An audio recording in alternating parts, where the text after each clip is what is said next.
जर त्यांना हे सगळं बिना मागता इथं मिळालं, बिना कष्टाचं मिळालं, तर पुढचं आयुष्य त्यांचं खूप खडतर जाईल.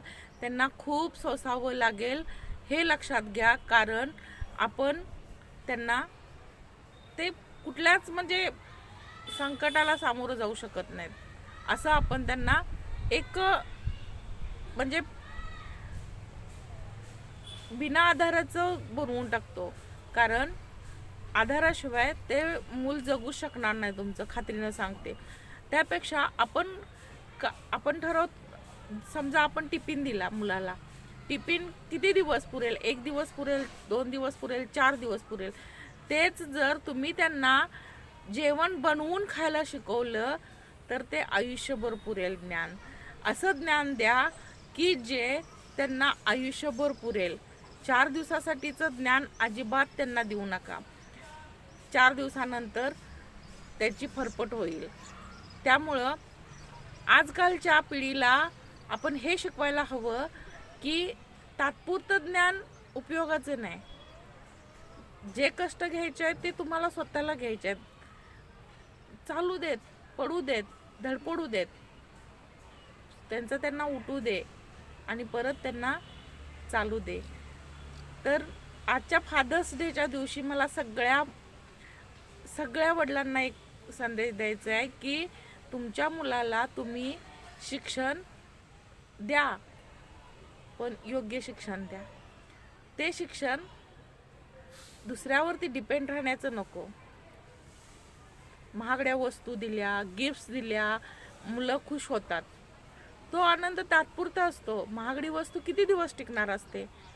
वर्षानुवर्ष टिकत नसते. त्यापेक्षा त्यांना भावनिक जवळीक असते ती शिकवा. नात्यांचं म्हणजे नातेबंध कसे जपावेत ते शिकवा. घरात कुटुंबात कसं वागावं ते शिकवा. आजकालच्या मोबाईलच्या युगात हे धडे देणे मुलांना खूप गरजेचं आहे. कारण आपण जे भोगलंय ते मुलांना नको असं म्हणून आपण त्यांना म्हणजे आपल्यावरती डिपेंड ठेवतो. तर हे साफ चुकीचं आहे. तुमच्या मुलाला तुम्ही योग्य शिक्षण द्या. आज फादर्स डेच्या सगळ्यांना खूप खूप शुभेच्छा. व्हिडिओ आवडल्यास लाईक करा, जास्तीत जास्त शेअर करा आणि नवीन असाल तर चॅनलला फॉलो करा. यूट्यूबवर बघत असाल तर सबस्क्राईब करायला विसरू नका. माझे व्हिडिओ कसे वाटले आणि हा संदेश तुम्हाला कसा वाटला तो कमेंटमध्ये सांगायला पण अजिबात विसरू नका.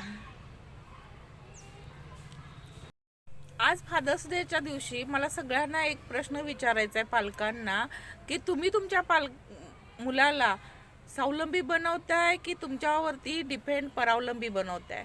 परावलंबी बनवला तर आयुष्यभर तुमच्या आधाराशिवाय ते जगू शकत नाही. तुमचा आधार घेतल्याशिवाय काहीच त्याला करता येत नाही. आणि आपली अशी समज असतो जे मी भोगलंय ते माझ्या मुलांनी भोगू नये. हे पालकांचं साफ चुकीचं आहे.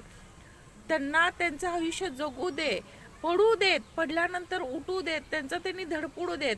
त्यांना जे करायचं आहे, जे हवं आहे ते स्वतः करू देत. ज्यावेळी त्यांच्यावरती जबाबदारी पडेल त्यावेळी त्यांना पण कळेल त्यातून कसं बाहेर निघायचं. जर तुम्ही त्यांच्या आयुष्यात पूर्ण जन्मल्यापासून ते लग्न होईपर्यंत, लग्नानंतर त्यांच्या मुलांचं सगळं जर करत राहिला तर त्यांना ते सगळं आयतं दिला